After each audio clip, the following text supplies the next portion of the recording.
There was a man who once believed that friendship meant sharing everything. He told his closest companion about his dreams, his fears, the darkest corners of his heart that no one else was permitted to see. He trusted without reservation, loved without boundaries, and believed that vulnerability was the ultimate expression of loyalty.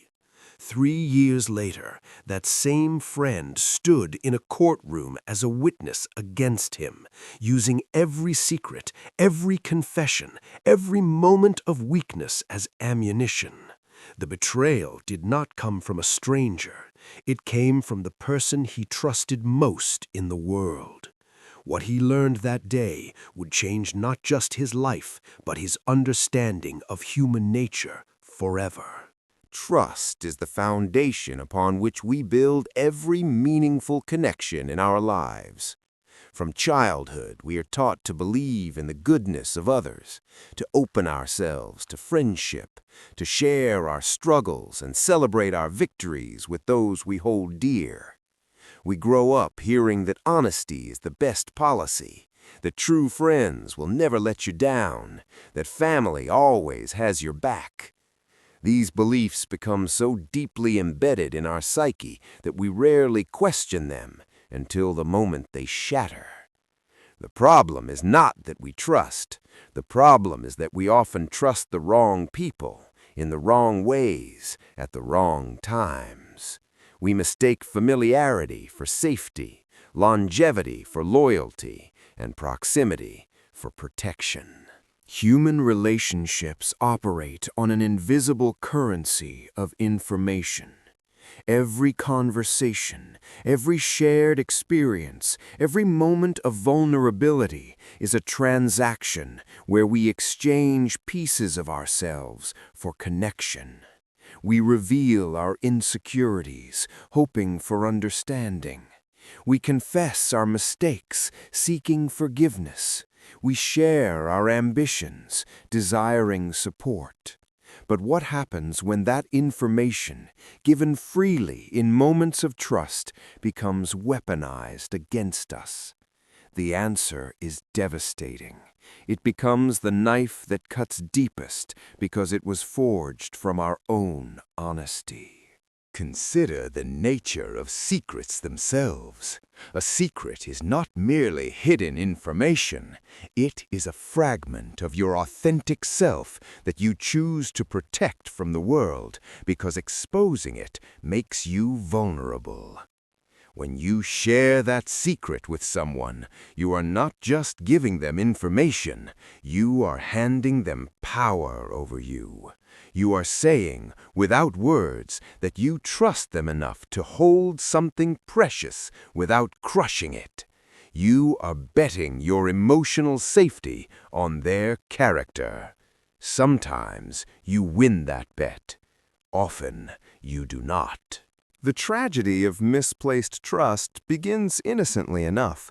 You meet someone who seems kind, who listens well, who makes you feel seen and understood. The relationship grows. You laugh together, overcome challenges together, build memories that feel unshakable. As comfort increases, so does disclosure. You begin to reveal things you have never told anyone.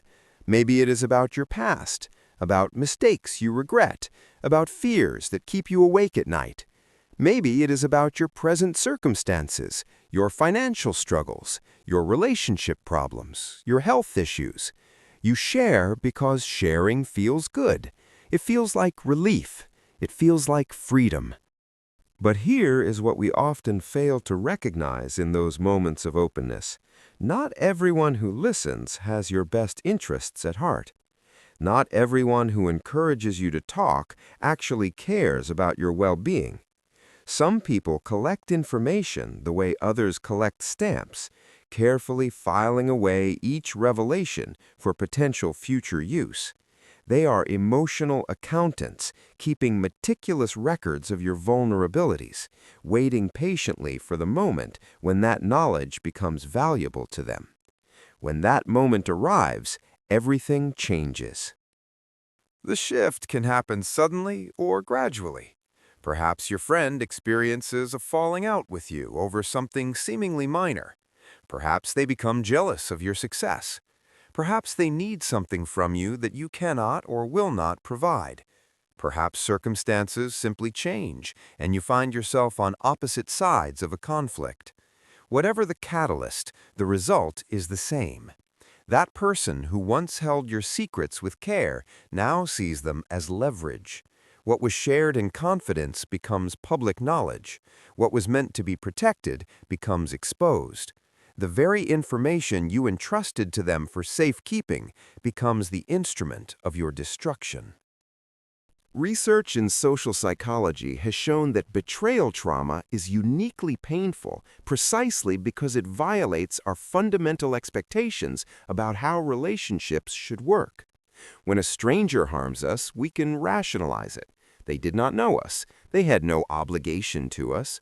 Their actions, while hurtful, do not challenge our core beliefs about human connection. But when someone close betrays us, it shatters our worldview. If someone who knew us intimately, who benefited from our trust, who witnessed our humanity up close, could still choose to hurt us, then what does that say about the nature of relationships? What does it say about our judgment? What does it say about the world itself? The aftermath of betrayal follows a predictable pattern. First comes shock. The mind cannot immediately process that someone you trusted could do something so harmful. You replay conversations, searching for warning signs you might have missed. You question your own memory, wondering if you misunderstood the relationship all along. This stage is disorienting because it requires you to reconcile two contradictory realities. The person you thought you knew and the person who just hurt you cannot exist simultaneously, yet somehow they do. Next comes pain. This is not the clean pain of a physical injury that heals with time and treatment. This is the messy, complicated pain of emotional violation. It sits in your chest like a stone. It wakes you up at night. It colors every interaction you have with other people, because now you're afraid. If someone you trusted implicitly could betray you, who else might do the same? Trust, once broken, does not simply repair itself. It transforms into suspicion, and suspicion is exhausting to carry. Then comes anger. This is perhaps the most dangerous stage, because anger demands action. You want justice. You want revenge. You want the person who hurt you to feel even a fraction of the pain they caused. You fantasize about exposing them, about ensuring everyone knows what they did, about making them pay for their betrayal. This desire for retribution is natural, but it is also a trap. Revenge might provide momentary satisfaction, but it does not heal the wound. It only creates new ones, and often the person hurt most by acts of revenge is yourself. Eventually, if you are fortunate, you reach acceptance. This does not mean forgiveness, though that may come later. Acceptance simply means recognizing that betrayal happened, that it changed you, and that you must decide how to move forward. Some people emerge from betrayal more cautious, building higher walls around themselves, sharing less, trusting less. Others emerge more discerning, learning to read people better, to recognize red flags earlier, to protect themselves without closing themselves off entirely. Both responses are valid. Both are forms of survival. But there is a lesson hidden within betrayal that many people miss in their pain and anger. The lesson is not that you should never trust anyone. That lesson would be too simple, too cynical, too devoid of hope. The real lesson is far more nuanced. It is that trust must be earned gradually, demonstrated consistently, and proportioned carefully. Not everyone deserves to know everything about you. Not every relationship requires complete transparency. Not every friend needs access to every corner of your life. Think about trust as a series of concentric circles. At the outermost circle are acquaintances, people you interact with casually but do not rely on for anything significant. You share surface-level information with them: the weather, your general thoughts on current events, pleasant small talk that maintains social connections without risking vulnerability. Moving inward, you find friendly colleagues, neighbors, and casual friends. These people know more about you. They might know where you work, whether you are in a relationship, what hobbies you enjoy, but they do not know the details. They do not know the struggles beneath the surface. Closer still are good friends, people you have known for years who have proven themselves reliable through multiple interactions across various contexts. These are the people you might call in a minor crisis, who you would invite to important life events, who you trust to be honest with you even when honesty is uncomfortable. They know more of your story, but not all of it. They have earned access to more information through consistent demonstration of care, discretion, and loyalty. Finally, at the innermost circle, you find your most trusted relationships. Your partner, perhaps, a sibling who has never let you down, a best friend who has weathered every storm with you.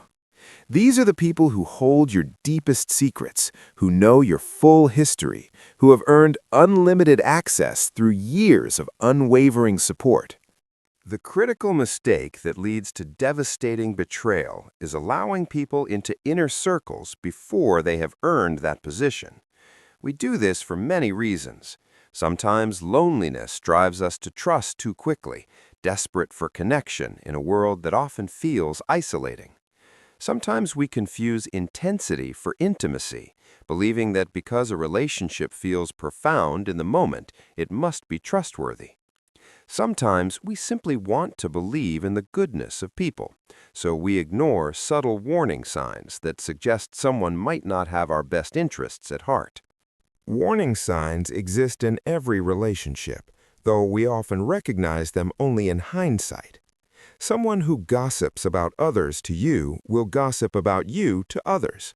This is not speculation, it is pattern recognition. If a person freely shares other people's private information with you, they are demonstrating that they do not value discretion. They are showing you that secrets are currency to them, to be spent whenever beneficial. Pay attention to how people talk about others when those people are not present. That is exactly how they will talk about you. Another warning sign is inconsistency between words and actions. Someone might say they value loyalty while repeatedly demonstrating disloyalty through their behavior. They might claim to care about your well-being while consistently prioritizing their own needs above yours. They might insist they would never hurt you while casually hurting others in ways they justify or minimize. When someone shows you who they are through their actions, believe them. Do not rationalize. Do not make excuses. Do not convince yourself that you are different, that they would never treat you the way they treat others. You are not different. You are simply useful to them at the moment. Manipulation is another critical red flag. Manipulative people do not usually announce themselves as such. They're skilled at reading others, at identifying insecurities and exploiting them subtly. They might encourage you to share more than you're comfortable sharing by creating false intimacy, by sharing their own secrets first, by making you feel special and chosen. This manufactured closeness serves a purpose. The more you reveal, the more control they gain. The more dependent you become on their validation, the easier you are to manipulate. True friendship does not require you to prove yourself constantly. It does not demand your secrets as payment for acceptance. It develops naturally, over time, through mutual respect and genuine care. Some people argue that the solution to betrayal is to stop trusting altogether. They build emotional fortresses, allowing no one close enough to hurt them. This approach provides protection, certainly, but at tremendous cost. A life without trust is a life without deep connection. It is a life lived on the surface, where every interaction remains transactional and every relationship stays superficial. Human beings are not designed for such isolation. We need connection. We need to be known. We need to experience the vulnerability that comes with genuine intimacy. The goal is not to eliminate trust, but to make it conditional and earned. Consider how trust develops in healthy relationships. It starts small. You share something minor and observe how the other person handles that information. Do they respect it? Do they use it appropriately? Do they keep it confidential when confidentiality is expected? If they pass this initial test, you might share something slightly more significant. Again, you observe. This process continues over months and years, with trust growing incrementally as the other person consistently demonstrates trustworthiness. This is not cynicism, this is wisdom. This is protecting yourself while remaining open to connection. Boundaries are essential in this process. Boundaries are not walls, they are guidelines that communicate what behavior you will accept and what you will not. When someone crosses a boundary, how you respond teaches them whether that boundary is real or merely a suggestion. If you state that you do not want certain information shared and someone shares it anyway, that is not a mistake, that is a boundary violation. How you handle that violation determines the future of the relationship. Excusing it, minimizing it, or accepting weak apologies without changed behavior simply invites further violations.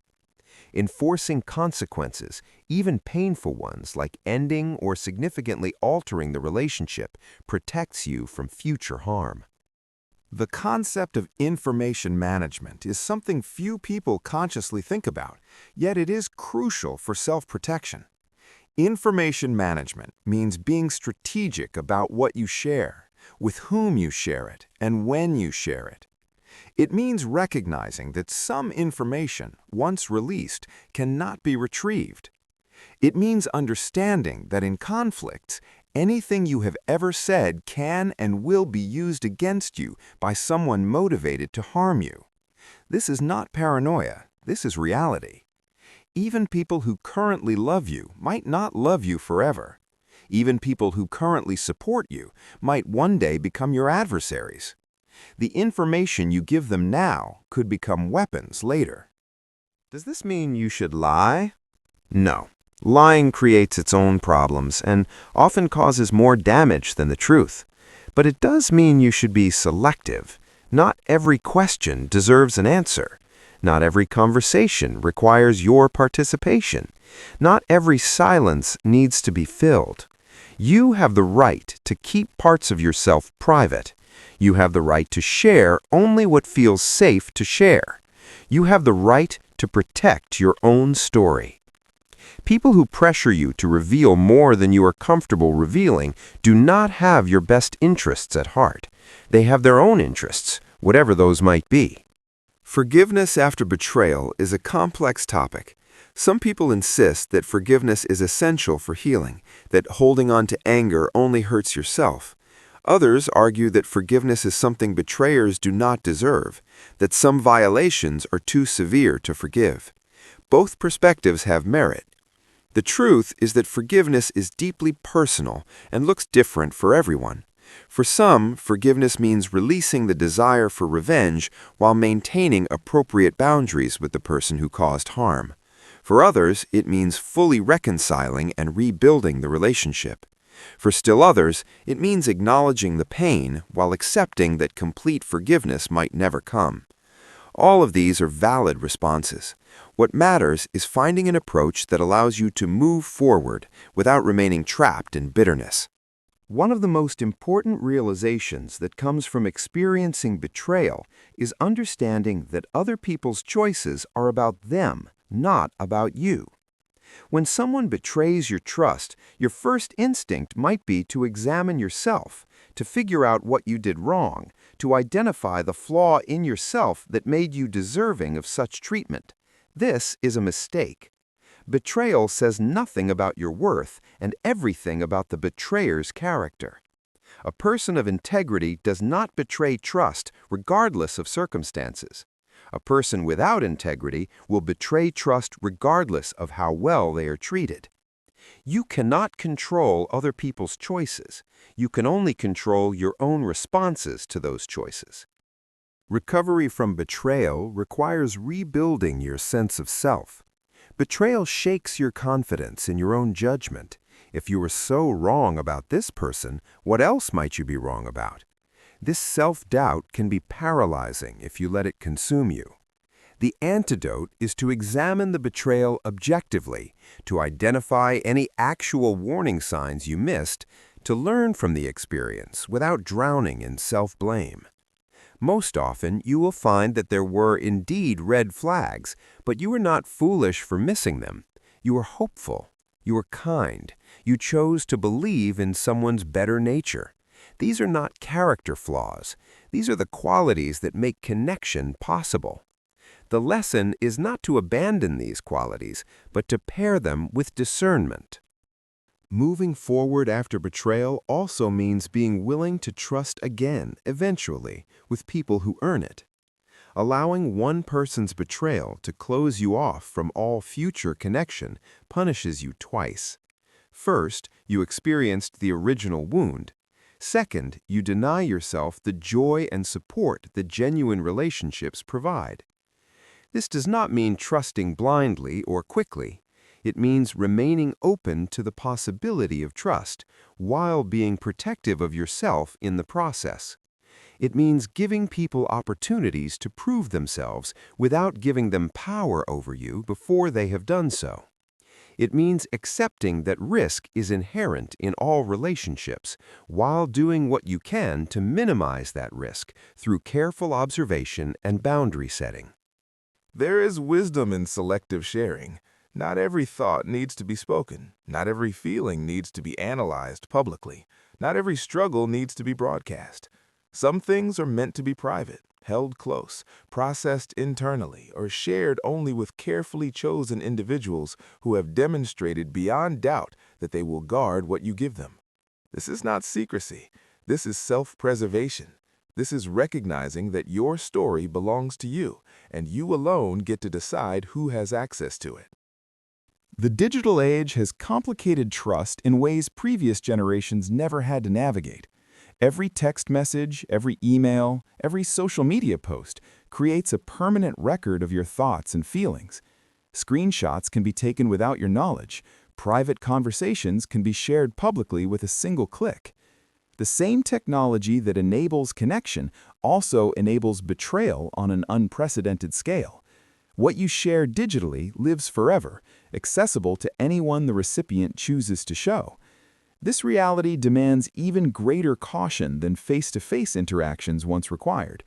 Before you send that message, post that update, or share that photo, ask yourself who might see it and how it could be used if the relationship sours. Betrayal teaches you who people really are when their masks slip. Everyone presents a version of themselves to the world, a carefully curated image designed to make them appear trustworthy, kind, loyal, and good. Most people genuinely are these things most of the time, but crisis reveals truth. When someone has something to gain from betraying you, or when maintaining their loyalty becomes inconvenient, that is when you see who they truly are. Some people surprise you with their integrity, standing by you even when doing so costs them. Others disappoint you profoundly, abandoning you at the first sign of trouble. Both revelations are valuable. Both teach you who deserves space in your life and who does not. The concept of radical honesty, while well-intentioned, can be dangerous if misapplied. Radical honesty suggests sharing everything with everyone all the time, believing that complete transparency creates authentic connection. In reality, radical honesty without discernment often creates unnecessary vulnerability and conflict. Some truths do not need to be shared. Some thoughts are fleeting, and expressing them would cause harm without producing benefit. Some information is personal, and sharing it inappropriately violates your own boundaries and potentially those of others. Honesty is valuable, but so is discretion. The goal is balanced authenticity, being truthful without being reckless, genuine without being unfiltered. Children are often taught to tell adults everything, to never keep secrets, to always be open and honest.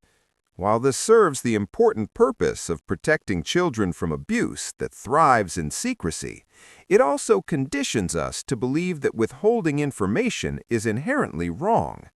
As adults, we must unlearn this conditioning. Privacy is not the same as secrecy. Having boundaries is not the same as being dishonest. Choosing not to share something personal with someone who has not earned that level of trust is not lying. It is self-protection. It is maturity. It is recognizing that not everyone deserves access to every part of you. The most painful betrayals often come from those who know exactly how to hurt you because you told them. You shared your insecurities and they weaponized them. You revealed your fears and they exploited them. You trusted them with your vulnerabilities and they used that knowledge to inflict maximum damage. This is why discretion matters. This is why trust must be earned gradually rather than given freely. This is why some information should remain protected until someone has proven beyond doubt that they will guard it properly. Your vulnerabilities are not ammunition for others to use against you. They are sacred truths about your humanity that only the most trustworthy individuals should be permitted to hold.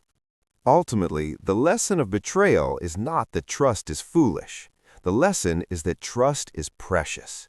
It should be treated as the valuable commodity it is, distributed carefully to those who demonstrate they will cherish and protect it. When you meet someone new, you do not immediately hand them the keys to your home, access to your bank account, and the passwords to all your devices. You wait, you observe. You allow them to prove their trustworthiness through consistent behavior over time. Your emotional well-being, your private thoughts, your personal struggles, your deepest fears deserve at least as much protection as your material possessions. In fact, they deserve more, because possessions can be replaced. Trust, once broken, rarely fully recovers. The man who stood in that courtroom learned this lesson the hardest way possible. His friend's testimony destroyed not just his case, but his faith in human connection. For months afterward, he spoke to no one, trusted no one, retreated into himself so completely that those who cared about him worried he might never emerge. But slowly, painfully, he began to rebuild. He learned to assess people differently, to notice patterns he had previously ignored, to protect himself without becoming cold. He learned that the opposite of betrayal is not cynicism, but wisdom. He learned that sharing everything is not the same as genuine intimacy. He learned that silence sometimes is the kindest gift you can give yourself. He learned that not everyone deserves to know your story, and that is not just acceptable, it is essential. He learned, finally, that the most important relationship you will ever have is the one with yourself, and protecting that relationship sometimes means disappointing others. These lessons came at tremendous cost, but they transformed him into someone stronger, wiser, and more discerning about where he placed his trust. That transformation, born from pain, became his greatest gift to himself. It allowed him to eventually build new connections, real connections, with people who earned his trust slowly and proved themselves worthy of keeping it. And that is perhaps the final lesson of betrayal. It does not have to destroy you. It can teach you. It can strengthen you. It can guide you toward better relationships built on realistic expectations and earned trust rather than blind faith and naive hope. The wound may be silent, but the wisdom it brings speaks volumes.